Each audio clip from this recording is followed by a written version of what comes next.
Hello students, welcome back. আজকে আমরা আলোচনা করব ক্লাস 11-এর ভেক্টর চ্যাপ্টার থেকে প্রাসের গতি। প্রাসের গতির আগে আমরা যে গতি সম্পর্কে পড়েছি মূলত স্মৃতিবিজ্ঞানে আমাদের ছিল রৈখিক গতি, যেটা অনুভূমিক বরাবর। ঠিক আছে, অনুভূমিক বরাবর একটা বস্তু যদি যায় তাহলে সেই বস্তুর বিভিন্ন সময়ে তার সরণ কী হবে, বা একটা মুহূর্তে বেগ কী হবে, বা কতটা দূরত্ব যাবে নির্দিষ্ট সময় পরে, এগুলো আমরা সেক্ষেত্রে বিভিন্ন সূত্র দিয়ে সেগুলো বার করার নিয়মগুলো দেখেছি। এইটা যখন উলম্ব বরাবর আমরা করব, এটাও রৈখিক গতি, যে একেবারে অনুভূমিকের সঙ্গে লম্ব বরাবর যদি একটা বস্তুকে ছোড়া হয় বা উপর থেকে পড়ে, সেইগুলোকে আমরা বলি উলম্ব গতি।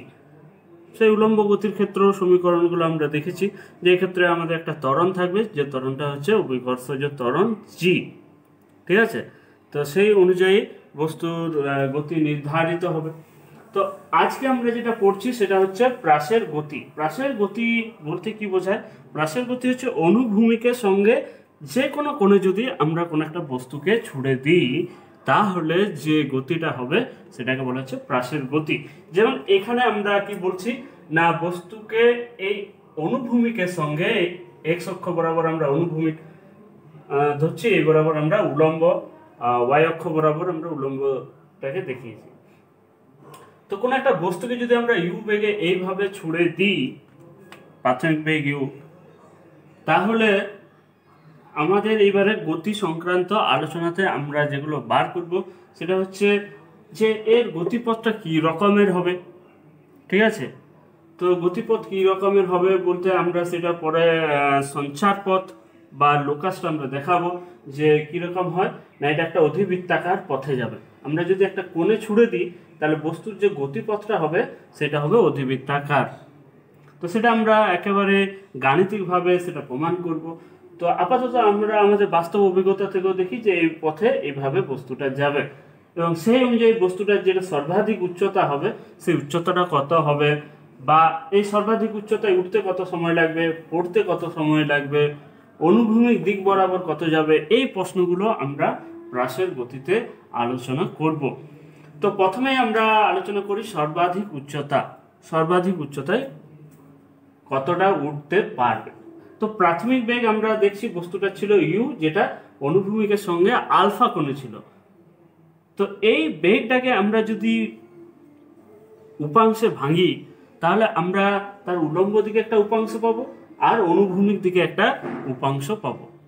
এই দুটি বেগের উপাংশ, এই বেগের দুটি উপাংশ এর গতির দুদিকে তৈরি করবে, অর্থাৎ এর একটা অনুভূমিক দিকে একটা গতি থাকবে আর একটা উলম্ব বরাবরও গতি থাকবে। অর্থাৎ এটা যেমন একই সঙ্গে উপরের দিকেও উঠবে, একই সঙ্গে অনুভূমিক দিকেও যাবে, বেগের দুটি উপাংশ থাকার জন্য।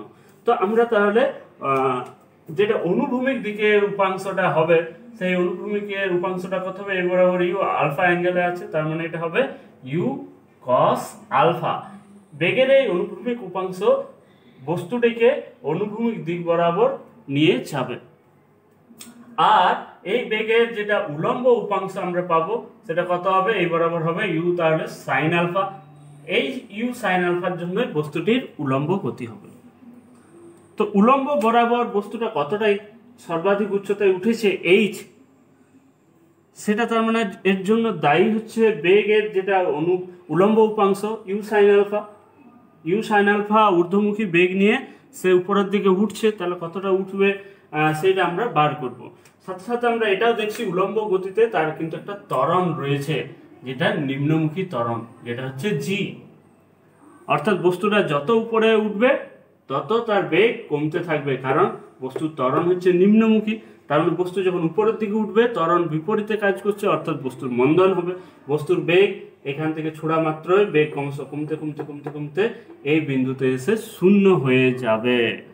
অর্থাৎ আমরা যদি দেখি একেবারে শুরুতে বস্তুর বেগ ছিল ইউ, যার উলম্ব বরাবর বেগ ছিল ইউ সাইন আলফা, অর্থাৎ উলম্ব বরাবর বেগ ছিল ইউ সাইন আলফা।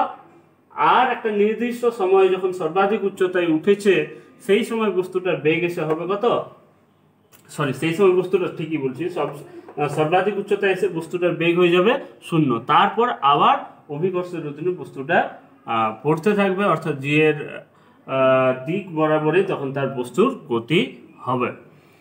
অর্থাৎ আমরা দেখতে পাচ্ছি এক্ষেত্রে প্রাথমিক আমরা জানি যে একটা ফর্মুলা লম্ব গতির ক্ষেত্রে আমরা পড়ছিলাম ভি স্কয়ার সমান কি ইউ স্কয়ার মাইনাস 2gh।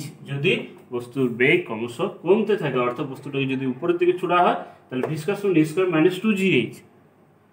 তো যখন আমার কি আছে, সর্বাধিক উচ্চতায় আমার পৌঁছে গেছে, তখন আমার বস্তুটার বেগ হবে 0, আর প্রাথমিক যে বেগ ছিল সেটা ছিল ইউ সাইন আলফা, উলম্ব বরাবর গতি উপরের দিকে ওঠা, তাহলে তার তখন বেগ কিন্তু ছিল ইউ সাইন আলফা তার স্কয়ার মাইনাস আমরা লিখবো 2g ইন্টু এইচ এর জায়গায় সর্বাধিক উচ্চতায় উঠেছে বলেই তার বেগ 0 হয়েছে।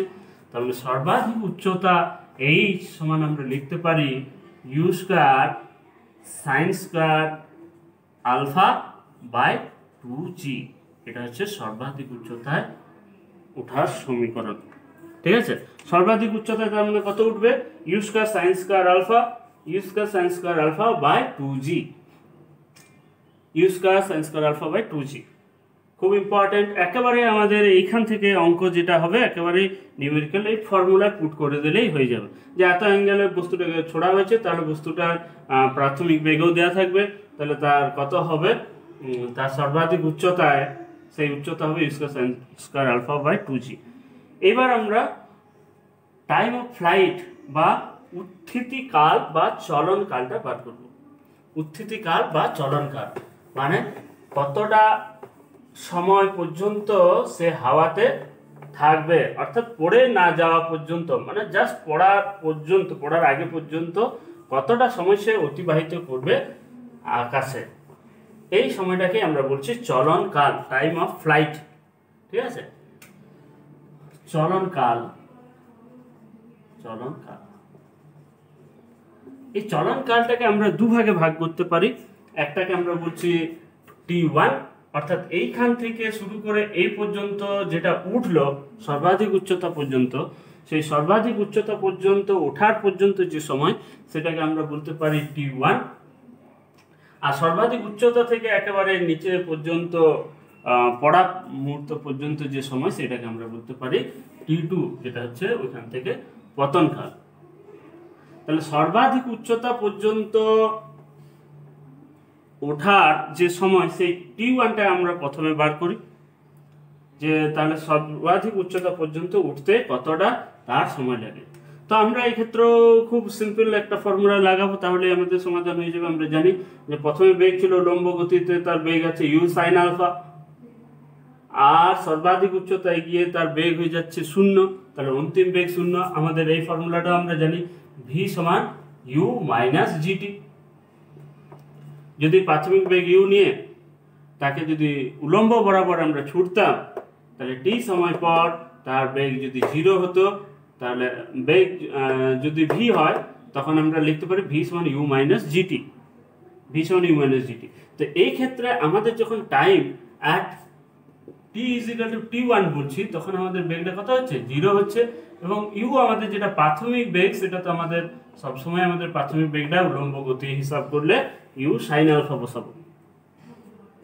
অর্থাৎ আমরা এই ফর্মুলাটা যদি লিখি তাহলে লিখবো 0, এই বিন্দুতে আসতে যে তার বেগ হবে আসার ফলে, এই বিন্দুতে আসার ফলে বেগ হচ্ছে 0, সমান কি হবে ইউ মানে আমার প্রাথমিক বেগ ইউ সাইন আলফা মাইনাস জি, এবং ওই সময়টাকে আমরা বলছি t1।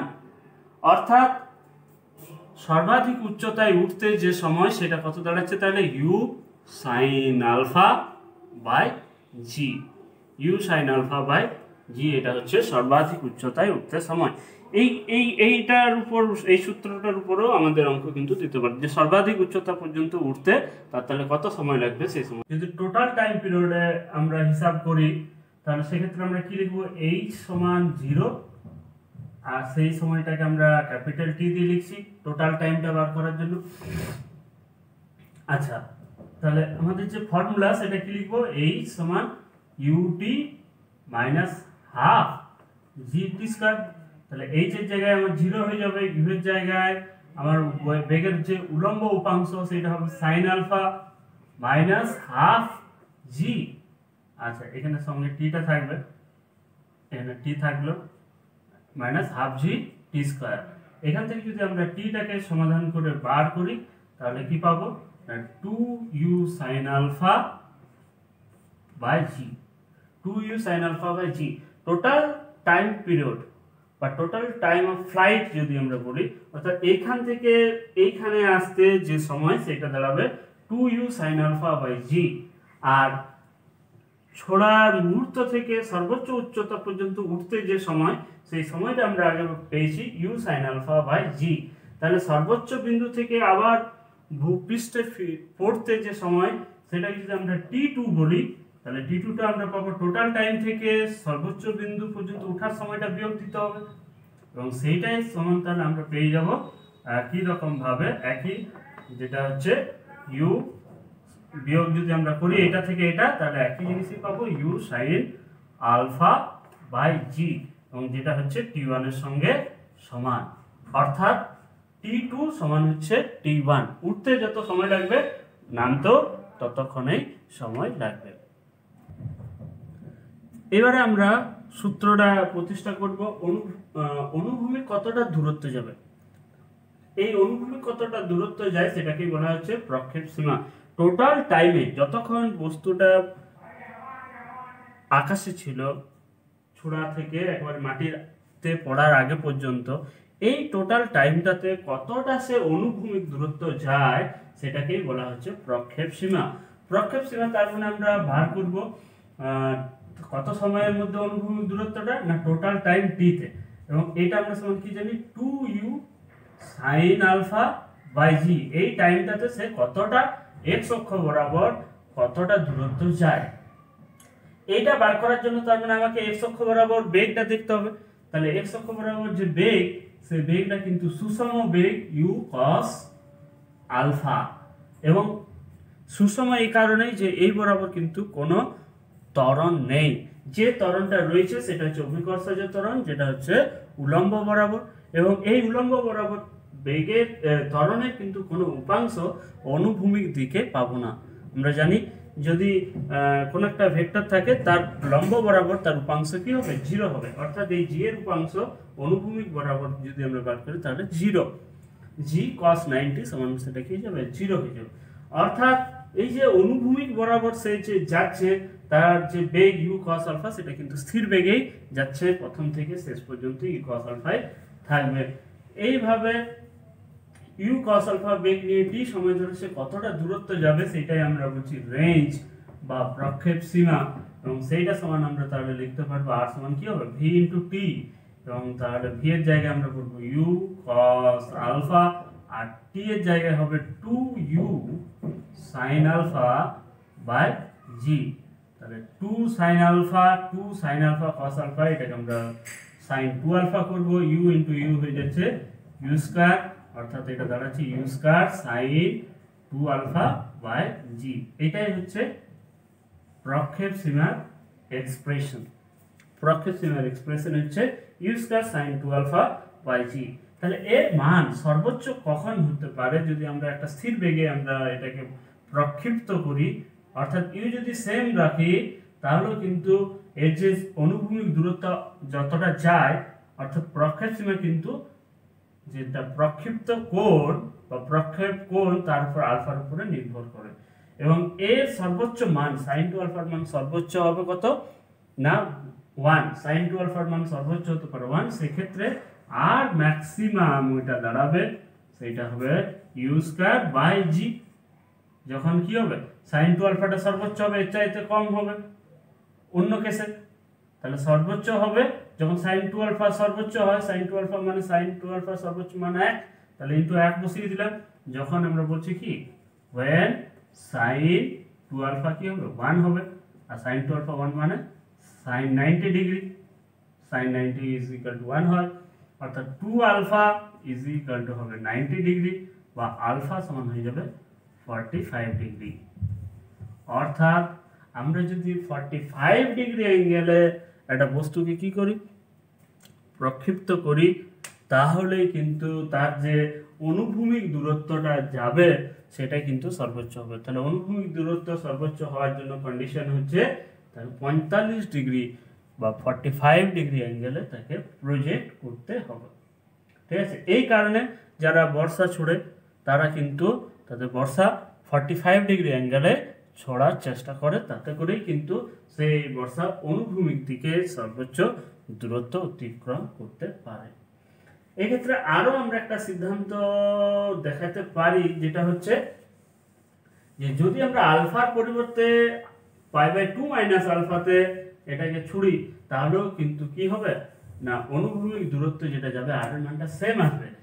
অর্থাৎ আমি যদি আলফার পরিবর্তে 90 মাইনাস আলফা নিই, আলফা অ্যাঙ্গেলে ছুটছি, তার পরিবর্তে সাপোজ আমি 90 মাইনাস আলফাতে ছুটছি, সেক্ষেত্রে যে আর এর মানটা হবে সেটাকে যদি আমরা আর ড্যাশ বলি, তাহলে এই ফর্মুলা অনুযায়ী কি হয় দেখি, u square sine 2 90 minus alpha by g সমান কি হয়ে যাচ্ছে, u square sine 180 minus alpha 2 alpha, তাহলে সাইন 180 মাইনাস 2 আলফা মানে সাইন 2 আলফাই হবে বাই জি, এবং এইটা সমানই হয়ে যাচ্ছে কি আর, অর্থাৎ আর ড্যাশ সমান কি হচ্ছে আর। অর্থাৎ আমরা বলতে পারি কি না, যদি আলফা এবং বা 90 মাইনাস আলফাতে আমরা এটাকে প্রক্ষিপ্ত করি, তাহলে আর কি হবে না সেম হবে, আর এর ভ্যালু কি থাকবে সেম থাকবে। এটা আমাদের একটি অনুসিদ্ধান্ত।